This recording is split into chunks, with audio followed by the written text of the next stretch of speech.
The emergency broadcast reached every human ship in 3 star systems at once. Admiral Seok Jin's voice was calm but urgent. All human vessels, all civilian ships, all private craft. We need immediate assistance at the Kepler 442 system. This is not a military order. This is a humanitarian emergency. The response was overwhelming. Within hours, ships began arriving from across human space. Merchant vessels commanded by captains like Kyung Ho dropped their cargo and came running. Research ships led by scientists like In Young abandoned their experiments. Even luxury liners carrying tourists changed course to help. How many ships do we have now? Admiral Seok Jin asked his communications officer. 217, sir. And more arriving every hour. Captain Hanwol watched the fleet grow with amazement. These weren't military ships following orders. These were humans who had heard that people needed help and came without being asked. The Corvan War Commander Thex Ral was equally amazed, but for different reasons. Admiral, he called over the communication channel, you cannot possibly evacuate all these aliens.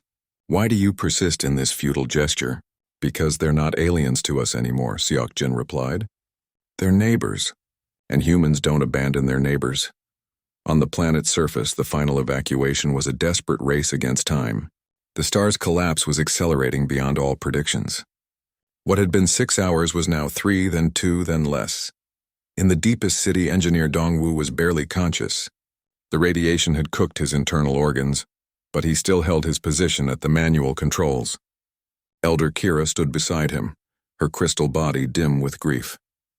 The evacuation is complete, Captain Subin reported over the radio. Dongwu, you can come up now. Dongwu tried to respond but only managed a weak cough. Blood speckled his helmet visor. I don't think I can make it up, he whispered. Then we're coming down to get you, Subin said firmly. No, too dangerous.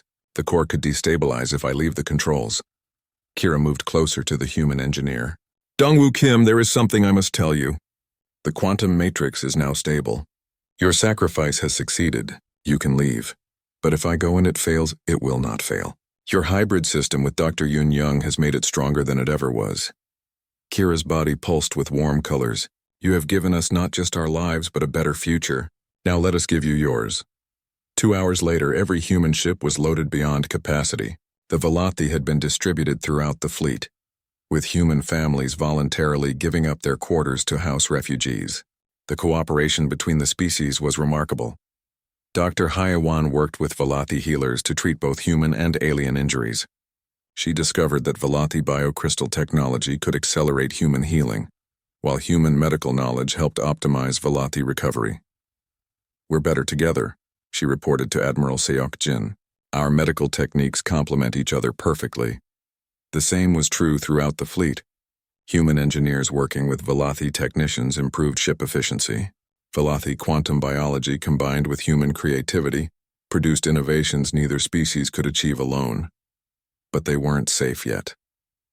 The star was hours away from supernova, and some of the older ships couldn't achieve the speeds needed to escape the blast radius. That's when the Velothi made their own sacrifice. Elder Kira, now aboard the human flagship, approached Admiral Seok Jin with a proposal that stunned everyone. Admiral, many of our eldest have decided to remain behind. We will maintain the planetary shield generators to give your slower ships more time to escape. Absolutely not, Seok Jin said immediately. We didn't come all this way to leave people behind. You do not understand, Kira replied patiently. We are old. We have lived full lives. The young ones, the ones with futures ahead of them, they are safe. That is what matters. No, Captain Hanwol said, joining the conversation. That's not how humans work. Nobody gets left behind. Not on our watch. Hanwol had an idea. It was dangerous and probably stupid, but it might work. Elder Kira, can your people survive in the quantum crystal matrices on our ships? For a short time, yes. But why do you ask? Because I'm going back for your people. Admiral Seok Jin stared at him. Captain, the star will go supernova in less than 2 hours. Then I better hurry. Hanwol took the Dauntless back to the planet at maximum speed. The ship's quantum crystal hybrid systems, developed by Dr. Yoon Young and scientist Zol, allowed him to move faster than any ship should be able to. He reached the planet with 30 minutes to spare. The Velothi elders were waiting at the shield generators, prepared to die to save others. Change of plans, Hanwol announced as his ship landed. We're all going home. Elder Kira's body flashed with surprise. Captain, you should not have returned. You will not have time to escape. Watch me, Hanwol said with a grin. The Dauntless lifted off with the final group of Velathi, just as the star began its final collapse. The ship's hybrid systems pushed beyond all safety limits as Hanwol tried to outrun stellar death itself. Captain, So Young called from her station. The star is going supernova now. Behind them, the dying star exploded with the force of 1 billion nuclear weapons. The shock wave raced outward at a significant fraction of light speed, vaporizing everything in its path. But the Dauntless had the best technology two species could create working together. The ship rode the edge of the blast wave like a surfer riding a tsunami, using the explosion's own energy to boost their speed. We're going to make it, Hanwol said with relief. And they did. The entire human fleet, carrying every single Velathi survivor, escaped the destruction of their homeworld. The aftermath of the rescue sent shockwaves through galactic civilization. The Galactic Council's threats of sanctions against humanity backfired spectacularly. Younger species, inspired by humanity's example, began questioning their own governments. The Corvan Empire found itself facing rebellions in 17 systems. Species that had been oppressed for centuries pointed to humanity's example and asked why their government wouldn't help people in need. The Zelon, Collective's trade networks began to fragment as member species, demanded ethical considerations in their policies. Many systems began trading directly with humanity instead. Even the Nexari Commonwealth faced internal pressure as their own people questioned the wisdom of abandoning entire species to extinction. But the biggest changes were happening in human space. The Velathi, scattered across dozens of human worlds, began sharing their knowledge freely. The quantum biotechnology revolution transformed everything. Dr. Sang Ho, working with Velathi researcher Fel, developed medical treatments that could heal injuries in hours instead of weeks. Engineer Min Jun and scientist Zol created energy systems that could power entire cities with no pollution. Most importantly, the two species were learning from each other on a deeper level. The Velathi's collective consciousness helped humans understand cooperation on a galactic scale. Human individuality and creativity inspired Velathi to explore new possibilities. A year later, construction began on New Velathos, a joint human-Velathi colony in the Alpha Centauri system. The world was designed using principles from both species: sustainable Velathi biocrystal architecture, powered by human fusion technology. Ambassador Mikyung and Velathi speaker Tor stood before the reformed Galactic Council to present their new alliance. The council chamber looked different now. Many of the old powers had been replaced by younger, more progressive governments. Honored delegates, Mikyung began, we come before you today not as separate species, but as partners in a new kind of civilization. Speaker Tor's crystal body pulsed with confident colors. We have learned that strength comes not from abandoning those who are different, but from embracing them. Not from competition, but from cooperation. The new council had learned its lessons. They voted unanimously to establish the Galactic Humanitarian Protocol, ensuring that no species would ever again be abandoned to extinction. The final scene took place on New Velathos 5 years later. In a crystal garden that glowed with bioluminescent beauty, human children played with young Velathi. The two species had become so integrated that the children switched effortlessly between human speech and Velathi light patterns. Junseo, a 10-year-old human boy, was showing his friend Lim, a young Velathi, how to throw a ball. Lim's crystalline body shifted colors with excitement each time he successfully caught it. Why did your people save us? Lim asked in perfectly clear English. Junseo thought about it seriously, the way children do when asked important questions. Because that's what families do, he said finally. They help each other. Lim's body glowed bright gold with happiness. So we're family now? Yeah, Junseo grinned. We're family. Above them, the stars shone down on a galaxy that had learned an important lesson. Sometimes the greatest strength comes not from power or technology, but from simply refusing to let others suffer alone. And sometimes the youngest species in the galaxy can teach the oldest ones what it truly means to be civilized. The Velathi were no longer the forgotten race. They were part of something new, something better. They were part of the human family, and the human family never forgot its own. The alarms were deafening in the deepest Velothi city. Red warning lights flashed from every crystal surface as the ancient power core began its final shutdown. Engineer Dongwu stared at the readings on his portable scanner and felt his heart sink. "How bad is it?" Captain Subin asked through the communication link. "Worse than we thought," Dongwu replied. "The quantum crystal matrix is cascading into complete failure. When it goes, it will take the entire city structure with it." Around them, 200,000 Velothi moved through the crystal corridors with calm dignity. Even facing death, they helped each other, shared their remaining food, and sang soft harmonies that made the crystal walls glow with peaceful colors. "How long do we have?" Subin pressed. Dongwu checked his instruments again. 4 hours. Maybe less. It wasn't enough time. Even with every shuttle working at maximum capacity, they could only evacuate half the city before the collapse. The numbers were simple and brutal. "Sir," said Technician Lee, one of Dongwu's team members, "there might be a way." "Tell me." "If we hook our portable fusion reactor directly into their quantum matrix, we might be able to restart the core. Buy ourselves more time." Dongwu looked at the massive crystal structure that powered the city. It was beautiful and alien, pulsing with fading light. "Our technology isn't compatible with theirs. The energy feedback could kill anyone in the core chamber." "Only if someone stays to manually regulate the power flow," Lee said quietly. The implications hung in the air between them. Someone would have to stay behind, alone in the core chamber to keep the fusion reactor stable while the quantum matrix restarted. "The energy feedback would be lethal within minutes." "I'll do it," Dongwu said. "Sir, no. I suggested it."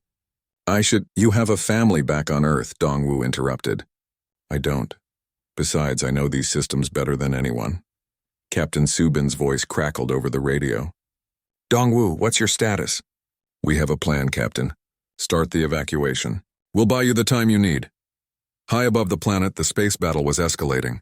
War Commander Thexral had grown tired of the standoff. His ships began actively blocking human shuttles, forcing them to take longer, more dangerous routes through the storm-racked atmosphere. Commander Yujin watched a Corvan destroyer move directly into the path of a medical shuttle carrying wounded Velothi. The shuttle pilot, Jungsu, had to make a sharp turn that sent his ship spinning toward the planet's surface. "That's enough," Yujin said grimly. She opened a channel to all human fighters. "All wings, form up. We're going to show these bullies how humans fight." The human fighters moved as one, sweeping toward the Corvan formation. They didn't have the firepower to win a direct fight. But they didn't need to win. They just needed to create enough chaos to keep the evacuation running. Pilot Changmin dove his fighter between two Corvan ships, forcing them to break formation to avoid collision. The Corvan pilots cursed in their harsh language, but they couldn't ignore a ship heading straight for them.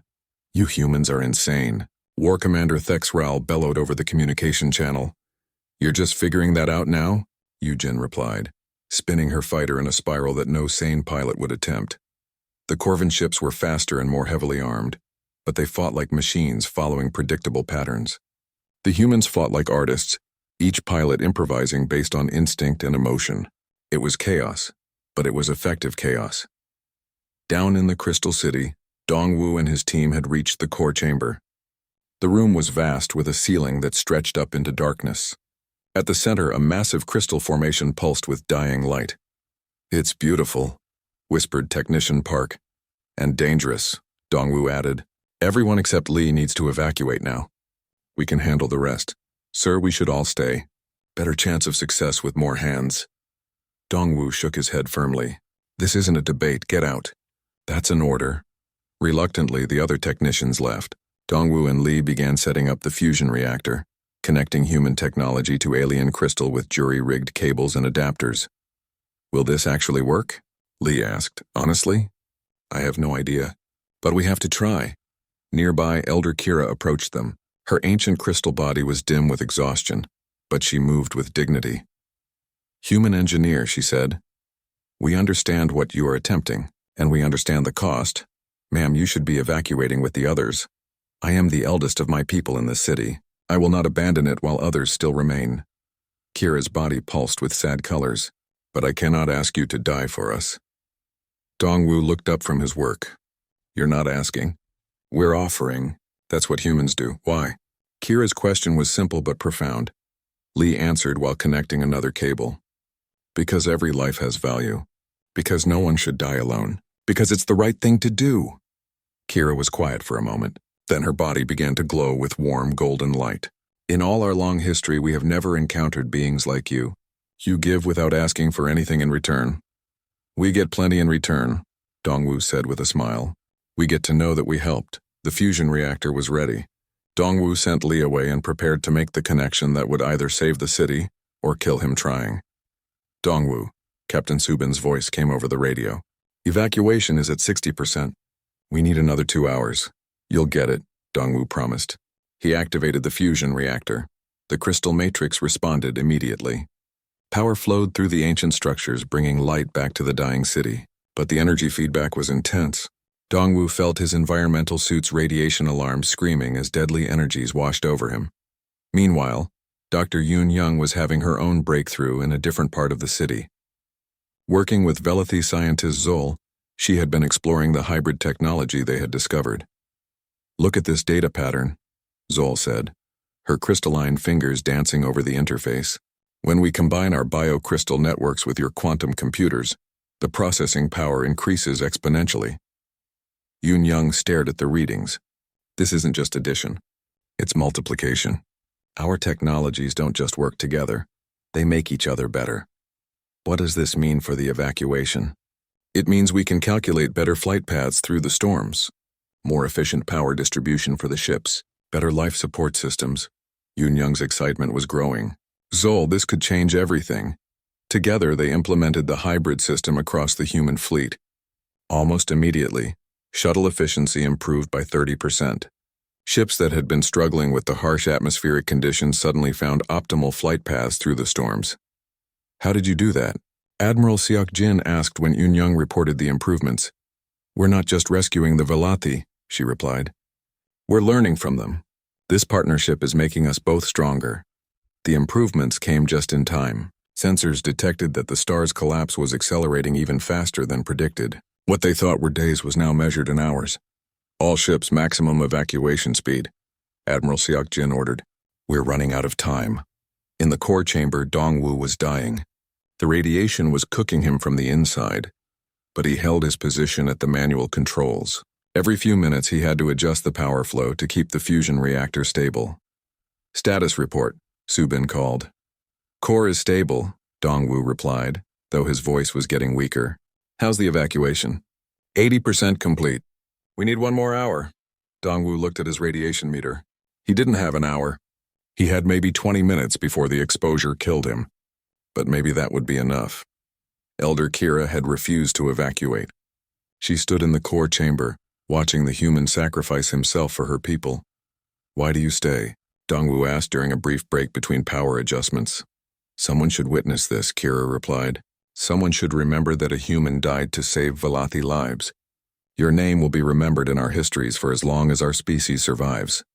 Dongwu Kim, he said weakly. In case you need the full name for the history books. Dongwu Kim, Kira repeated, her crystal body glowing with reverent colors. Hero of the Velathi. Above them, the final evacuations were proceeding. But long-range sensors had detected something that filled everyone with dread.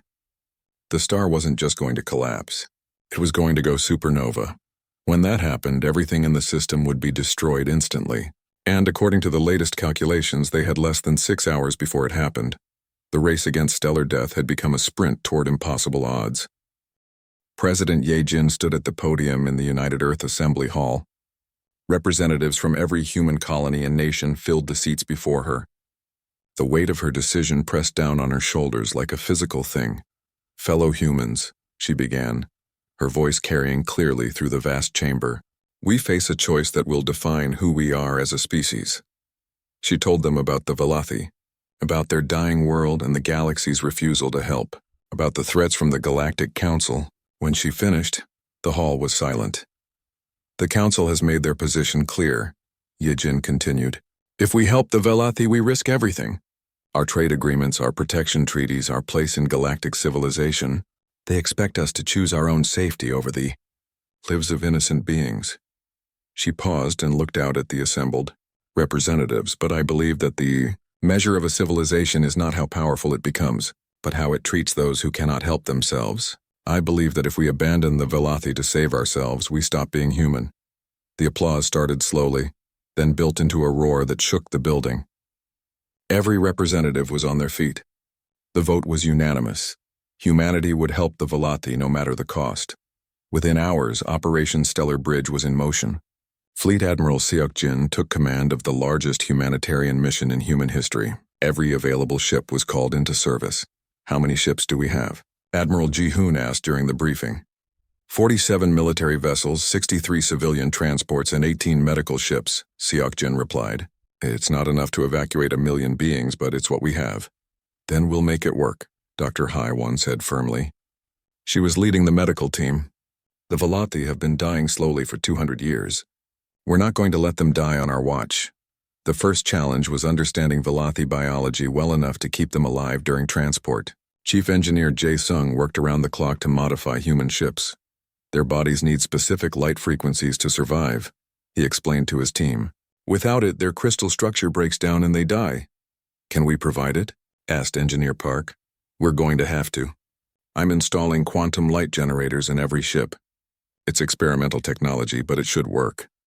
Meanwhile, Captain Subin was preparing ground teams for the evacuation. She had studied every piece of data about Velathos and the Velothi cities. The planet is unstable, she told her teams. Earthquakes, storms, equipment failures. We'll be working in dangerous conditions. What about the Velothi themselves? Asked Lieutenant Ko. They're cooperative, but they've been isolated for 200 years. Some of them have never seen the surface of their planet, let alone the stars. This is going to be traumatic for them.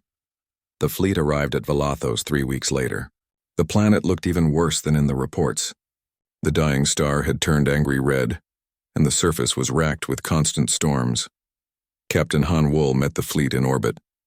His ship, the Dauntless, had been providing supplies to the Velothi while waiting for help to arrive. How are they holding up? Admiral Seok Jin asked. Barely, Han-wol replied. 2 of their cities have already been abandoned due to power failures. We're down to about 800,000 survivors. The evacuation began immediately. Human shuttles descended through the violent atmosphere, while Velothi guides led them to the underground cities. The cooperation between the 2 species was remarkable. Neum, a young Velothi engineer, worked with engineer Min Jun to coordinate the evacuation of the largest city. Kala, a Velothi teacher, helped Dr. Hai-won understand Velothi medical needs. Your people are very kind, Kayla told the doctor as they worked together in a makeshift clinic. We're just doing what anyone should do, Dr. Hai-won replied. No, Kayla said, her crystal body pulsing with soft colors. We sent messages to 47 different species over the past 2 centuries. 46 ignored us completely. 1 sent back a message saying we deserve to die for being weak. Dr. Hai-won felt anger flash through her. Well, they were wrong. The evacuation was proceeding smoothly until the Corvin fleet arrived. War Commander Thex Ral brought 12 warships into the system. They took position between the human fleet and the planet, claiming they were there to monitor the situation. Admiral Seok Jin, came Thex Ral's voice over the communications channel. You are in violation of Galactic Council directives. Withdraw immediately or face the consequences. We are conducting a humanitarian rescue mission, Seok Jin replied calmly. We're not leaving without the Velothi. Then, you will be considered hostile to galactic peace. The Corvin ships began what they called patrol patterns, but which looked suspiciously like attack formations. Worse, they kept moving into the flight paths of human shuttles, forcing dangerous course corrections. They're trying to cause accidents, Captain Han-wol reported, making our shuttles waste fuel on evasive maneuvers. Commander Yu-jin was leading the escort fighters. She had served in 3 wars and knew aggressive behavior when she saw it. Admiral, she requested, permission to establish defensive perimeter. Granted, Seok Jin replied, but do not fire unless fired upon. The tension in space was matched by urgency on the planet's surface. Captain Subin was leading the evacuation of the deepest city when the power grid began failing. The quantum matrix is destabilizing, Nim reported, her crystal body flickering with alarm colors. If it fails completely, the city will collapse. How long do we have? Subin asked. Maybe 6 hours, maybe less.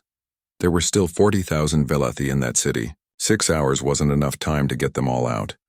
Engineer Dongwu volunteered to go deeper into the city with a team of technicians. If we can jury-rig our power systems to their quantum matrix, we might be able to stabilize it. It's dangerous, Subin warned. Human technology isn't compatible with theirs. You could get killed. So could 40,000 Velothi if we don't try, Dongwu replied. While the engineers worked to save the city, Dr. Yun Young was making a different kind of breakthrough. Working with a Velothi scientist named Zol, she had found a way to merge human and Velothi technology. Look at this, she said excitedly to Admiral Seok Jin over the communication link. If we combine our quantum computers with their biocrystal networks, we get something completely new. Something better than either of us could make alone. Can it help with the evacuation? More than that. It could revolutionize everything. Medicine, energy production, space travel, the possibilities are endless.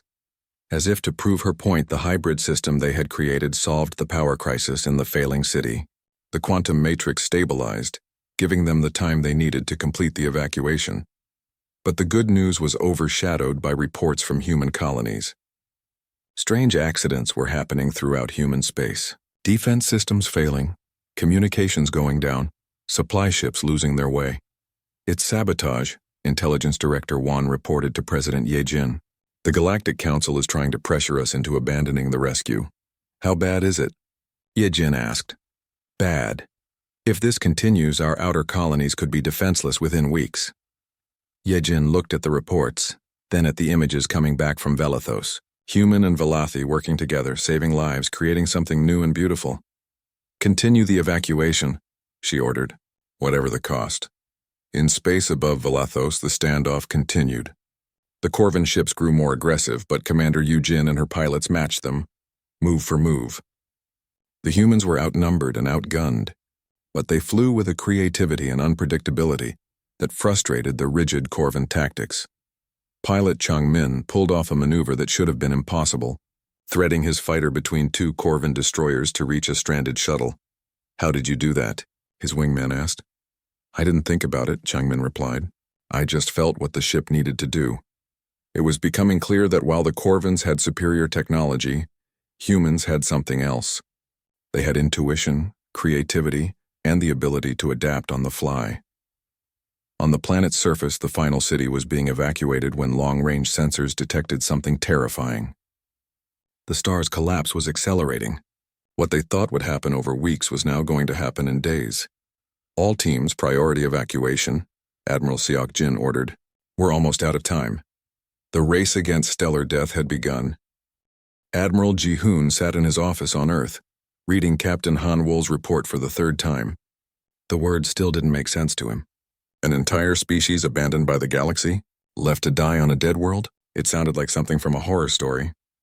He called for an emergency meeting of the Human Defense Council. Within 2 hours, the most important people in human space were gathered around a table in Geneva. Ladies and gentlemen, Ji-hoon began, we have a situation. He played Han Wool's message on the main screen. The council members watched in silence as the captain explained about the Velothi and their dying world. When the message ended, the room was quiet for a long moment. How many of them are there? Asked Defense Minister Park. At least 1 million, Ji-hoon replied. Possibly more. And the Galactic Council just abandoned them? This came from Ambassador Sun Hee, who had spent years working with alien governments. According to our captain, yes, they declared the system quarantined and forbade anyone from helping. President Ye Jin leaned forward. What do we know about this species? Are they dangerous? From Han Wool's initial reports, they seem peaceful. Their technology is actually quite advanced, but they're dying because they can't maintain it. Ambassador Sun Hee stood up. I'll call an emergency session of the Galactic Council. We need to get permission for a humanitarian mission. Good, President Ye Jin nodded. In the meantime, I want our best scientists looking at this data. If we're going to help these people, we need to understand what we're dealing with. 3 days later, Sun Hee found herself standing before the Galactic Council on the space station Nexus Prime. The council chamber was huge, filled with representatives from dozens of species. At the center sat the 3 most powerful races in the galaxy. General Vextor of the Corvin Empire was a massive, warlike creature covered in metal armor. His species had conquered half the galaxy through superior military technology. Administrator Quindal of the Zelen Collective was thin and pale, with 4 arms and eyes that never seemed to blink. The Zelens controlled most of the galaxy's trade and bureaucracy. Counselor Nexara of the Naxari Commonwealth was tall and elegant, with skin that seemed to glow with its own light. The Naxari considered themselves the most advanced species in the galaxy. Honored Council, Sun He began, I come before you today to request humanitarian assistance for the Velothi people of the Kepler 442 system. A ripple of whispers went through the chamber. Several alien representatives looked uncomfortable. General Vextor's voice boomed across the chamber. The Velothi system is under quarantine. This matter was settled 200 years ago. With respect, General, Sun He replied. My people have discovered that the Velothi are still alive. They need immediate assistance or they will all die. Administrator Quindal's 4 eyes focused on her. The quarantine was put in place for the safety of all galactic citizens. The Velothi homeworld is unstable and dangerous. Dangerous how? Sun He asked. Our surveys show no biological or technological threats. Counselor Nexara spoke in a voice like music. Human ambassador, you are young and do not understand the complexities of galactic governance. The Velothi are an evolutionary dead end. Their extinction is simply the natural order of things. Sun He felt her temper rising. The natural order? You mean you're just going to let them all die? Resources are limited, Administrator Quindal said coldly. We must allocate them where they will do the most good. The Velothi cannot contribute to galactic civilization. How do you know that? Sun He demanded. Have you even tried to help them? General Vextor stood up, his armor clanking. Enough, the matter is closed. Any interference with the Kepler 442 quarantine will be considered an act of aggression against the Galactic Council. And what does that mean exactly? Sun He asked. It means, Counselor Nexara said with a cruel smile, that humanity could find itself expelled from galactic civilization. No trade, no protection, no recognition. Is helping a dying species worth making an enemy of the entire galaxy? Meanwhile, back on Earth, Dr. Do Hyun was studying the biological samples that Han Wool had sent back. What he found amazed him. This is incredible, he told his research team. The Velothi aren't just advanced. They're operating on principles we're only beginning to understand. His assistant, Dr. Lee, looked up from her microscope. What do you mean? Their cellular structure is partially crystalline, but it's alive. Living crystal that can process quantum information naturally. Do you understand what this means? Dr. Lee shook her head. Every major species in the galaxy has been trying to develop quantum computing for centuries. The Velothi are quantum computers. Their entire biology is based on it. At the same time, engineer Min Jun was studying the technical data from the Velothi city. He was working with a team of Earth's best engineers trying to understand how their technology worked. Look at this, he said, pointing to his screen. Their entire city is powered by a single quantum crystal matrix. It's been running for over 1,000 years without major maintenance. How is that possible? Asked Engineer Kim. Because it's not just technology, Min Jun explained.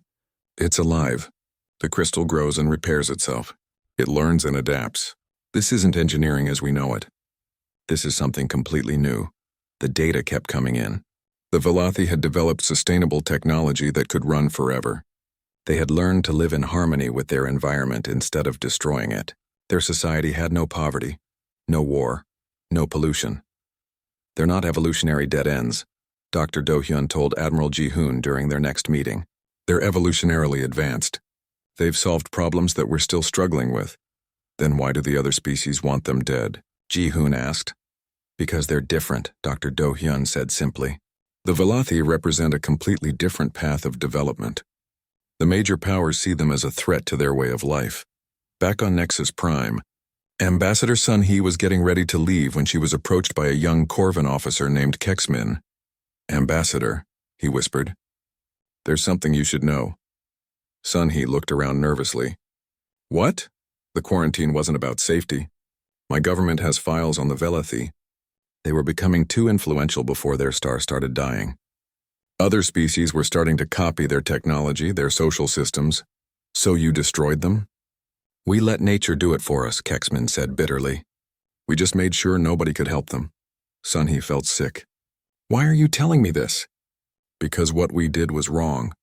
And because I've heard about humans. You don't abandon people who need help.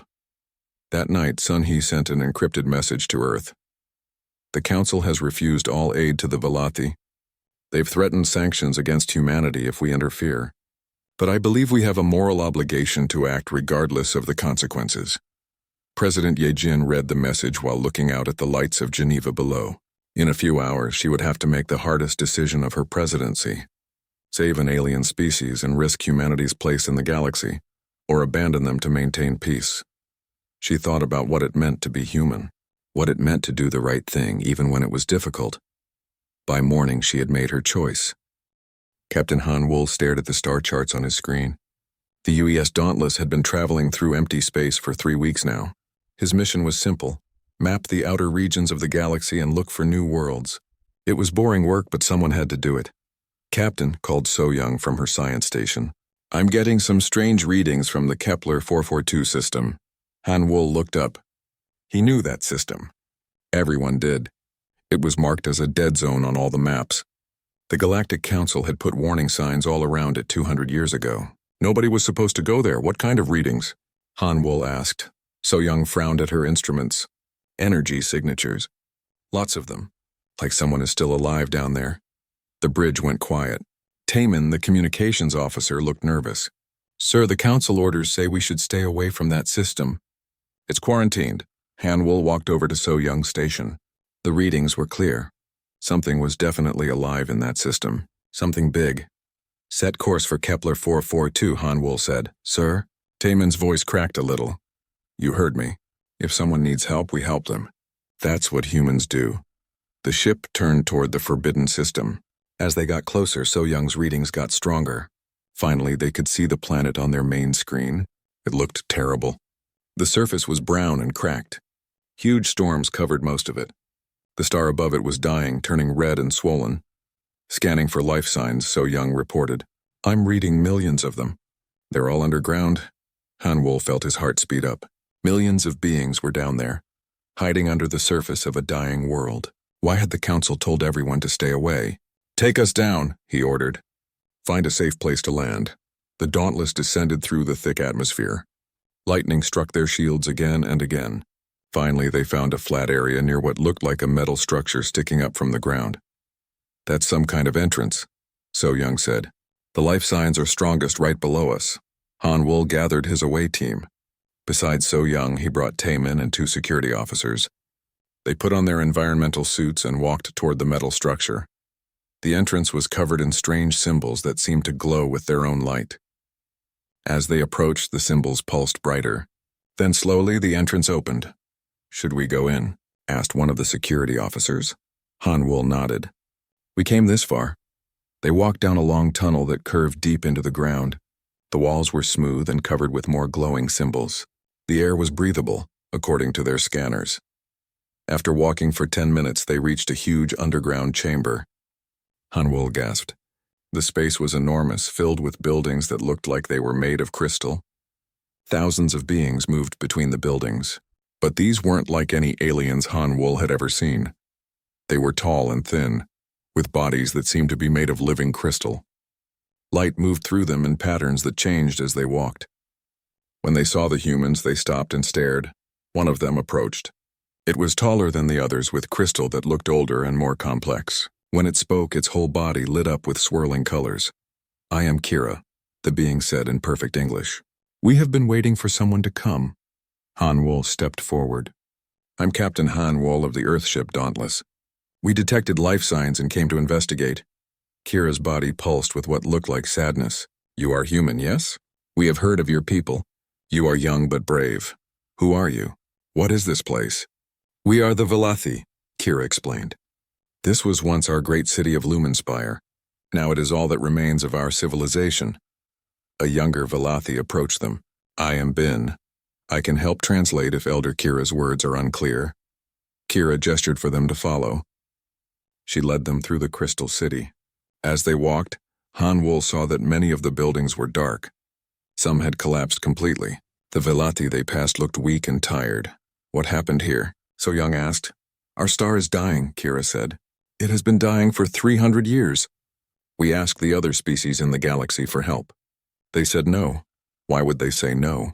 Han Wol couldn't understand it. Bin answered this time. They said we were not worth saving. They said our race was too old, too slow to change. They called us evolutionary dead ends. Taemin shook his head. That's horrible. 200 years ago, the Galactic Council declared our system quarantined, Kira continued. They said it was for everyone's safety, but really, they just wanted to forget about us. They reached a central plaza where hundreds of Velati had gathered. They all looked at the humans with hope in their crystal eyes. How many of you are there? Han Wol asked. 1 million, maybe more, Kira said. We live in 7 cities like this one.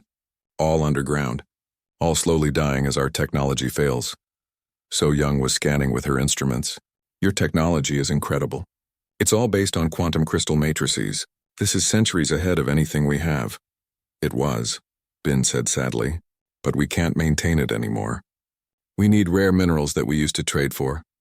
Since the quarantine, we have been cut off from everything. Han Wol felt anger building in his chest. How could the galaxy just abandon these people? How could they let an entire species die? Elder Kira, he said formally. Would you accept help from humanity? Kira's entire body flashed bright white. You would help us? Even though the Council forbids it? The Council can go to hell, Han Wol said firmly. Nobody deserves to die like this. Taemin looked worried. Captain, if we interfere with a quarantine zone, Earth could face serious consequences. Han Wol looked around at the dying city, at the hope in the Velati faces. Then he looked at his communications officer. Taemin, send an encrypted message to Fleet Command. Tell them we've found a species in need of immediate humanitarian assistance. Tell them the Galactic Council has been lying about this system. Sir, the Council will... Let me worry about the Council, Han Wol cut him off. Right now, these people need our help. Send the message. As Taemin reluctantly started composing the message, Kira approached Han Wol. Her crystal body pulsed with warm colors. In all our long history, she said, no species has ever offered to help us without asking for something in return. Why would humans do this? Han Wol thought about it for a moment. Then he smiled. Because it's the right thing to do, and because nobody should have to face extinction alone. Far above them, the dying star pulsed weakly in the dark sky, counting down the days until it would finally die and take the planet with it.